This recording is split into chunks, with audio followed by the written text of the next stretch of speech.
हम समाज पढ़ रहे थे ना। और समाज के साथ में मैंने देखा, समाज के बारे में बताया। तो यहाँ पे समाज का निर्माण कैसे होता है ये बताया मैंने आपको।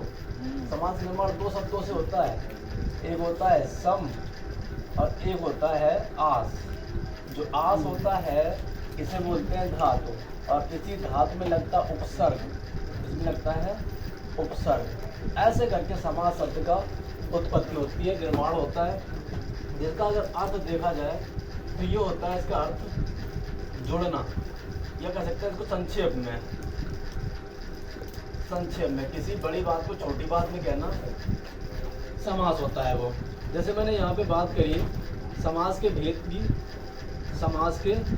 की, तो ये शर्तों के अनुसार अगर पूछा जाए आपसे कि समाज के मुख्य भेद कितने होते हैं, जब मुख्य शब्द लगा हो तो आप बोलेंगे 4 होते हैं। समाज के मुख्य भेद कौन से होते हैं? 4 होते हैं। 4 कौन कौन से होते हैं? एक होता है अव्ययी भाव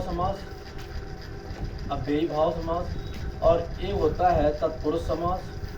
और इसी तत्पुरुष के 2 भाग होते हैं, इसे बोलते हैं कर्मधाराएं और द्विगु समास। एक ये हो गया। तीसरा होता है द्वंद्व समास, और चौथा होता है बहुब्रीहि समास। ये मुख्य भेद होते हैं। लेकिन अगर पेपर में पूछा जाए कितने हैं समाज के भेद, तो आपको 6 बताने होते हैं। और ये 6 कौन मानता होता है? बेसिक शिक्षा परिषद के अनुसार 6 होते हैं समाज के भेद, जो इंटर तक की किताबें मान्य होते हैं, है ना। एक आयोग होता है शिक्षा परिषद, वो इसको 6 मानता है। और हमारा सिलेबस ये इंटर लेवल का होता है ना। पुलिस लेवल में जाते हैं, पुलिस में जाते हैं तो इंटर लेवल का सिलेबस होता है, तो उसमें 6 तक माने जाते हैं इसमें। अच्छा, फिर मैंने बात करी थी यहीं पे पद प्रधानता को लेकर के। जब मैंने पद प्रधानता की बात करी थी, तो पद प्रधान के आधार पर समाज के भेद कितने हैं, तब अब कोई ऑप्शन रखा हो, है ना। पद प्रधानता के आधार पर बताए थे। तो अब चाहे कोई सा ऑप्शन रखा हो, तो मैं इससे कोई मतलब नहीं है। आपको याद रखना है पद प्रधानता के आधार पर होते हैं 4 प्रकार के, है ना। और वो 4 प्रकार कौन कौन से होते हैं? एक होता है अव्ययी भाव समास, और अव्ययी भाव समास का जो पद प्रधान होता है इसे बोलते हैं पूर्व पद प्रधान होता है। दूसरा होता है तत्पुरुष समास, कर्मधाराएं और द्विगु समास। इन तीनों का होता है उत्तर पद प्रधान होता है। द्वंद्व देखें तो द्वंद्व जो होता है इसका होता है दोनों पद प्रधान होते हैं। फिर होता है बहुब्रीहि, इनके होते हैं, इनका कोई पद प्रधान नहीं होता है, कोई पद नहीं प्रधान होता है इसका। तो इस आधार पर पद प्रधानता के आधार पर 4 प्रकार होते हैं समास के। पद प्रधानता के आधार पर कितने होते हैं? 4 प्रकार होते हैं। यही मैंने बात बताई थी आपको। फिर मैंने एक बात बताई कि पद में समास में 2 प्रक्रियाएं होती हैं। समास में 2 प्रक्रियाएं होती है, और वो 2 प्रक्रियाएं कौन कौन सी होती है? एक होती है सामासिक पद, और एक होता है समास विग्रह। एक सामासिक पद है, एक समास विग्रह है। सामासिक पद क्या होता है? सभी पदों को जोड़ करके एक साथ लिख देना, वो सामासिक पद है। और सभी पदों को अलग अलग कर देना, वो होता है समास विग्रह। जैसे मैंने कहा राजकुमार, है ना। इसमें एक तो कुमार शब्द लगा हुआ, एक राजा लगा हुआ है ना। दोनों पदों मैंने एक साथ जोड़ लिख दिया, ये हो गया सामासिक पद। यहाँ पर लिख दिया राजा का कुमार, ये हो गया समास विग्रह। ये हो गया समास विग्रह। इतनी बात याद रखना। एक तो ये हो गया। तो मैंने कहा, दूसरी बात बताई थी, हमने कहा कि जो समास होते हैं इनमें हमेशा 2 ही पद होते हैं। समास में 2 ही पद होते हैं।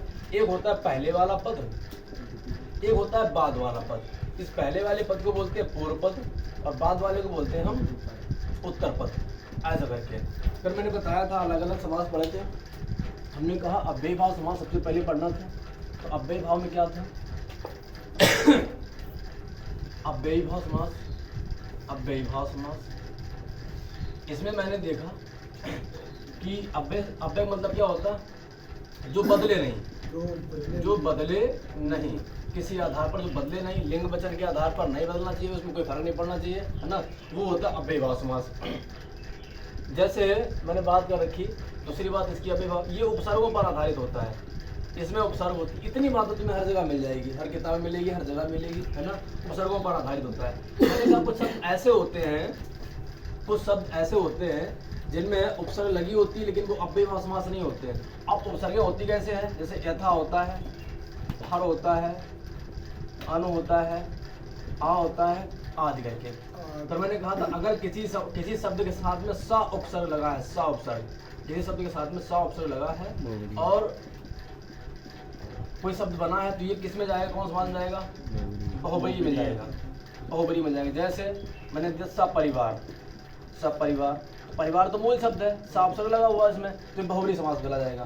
फिर मैंने कहा किसी शब्द में आ उपसर्ग लगा है और वो नकारात्मक बोध देता हो, ये नकारात्मक बोध दे तो ये कायम जाएगा, नद समास में जाएगा, नद समास में। लेकिन मैंने कहा था अगर नद समास भी ऑप्शन में है ना, और अव्ययभाव भी है तो वरीयता में अव्ययभाव समास को देना है ना, इतनी बात ध्यान रखना।